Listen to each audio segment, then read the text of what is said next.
प्रत्येक माणूस पैसा कमवतो. त्यात काहीच वाद नाही आहे. वाद कशामध्ये आहे, की प्रत्येकाचा खर्च हा वेगळा असतो. अं, माझं लॉजिक कसं आहे, मला काय वाटतं, की आपण कितीही पैसे कमावले ना, तर आपले पैसे शेवटी आपल्या हातामध्ये नाही आहे. असं वाटतं, की आपला पैसा हा प्रॉपर्टीमध्ये इन्व्हेस्टेड आहे. Like that. शेवटी डिजिटल ॲसेट्स आहेत ते आपले. तर मला असं वाटतं प्रॉफिट झाला आहे ना, तरी बुक करायला नको. का बुक करायचा? इन्व्हेस्ट करताना आपण काय डिसाईड केलेलं, की मी लाँग टर्मपर्यंत टिकेल.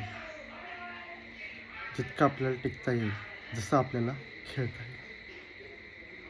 मग काय ठरवलं आहे आपण? टिकायचं, नाही विकायचं.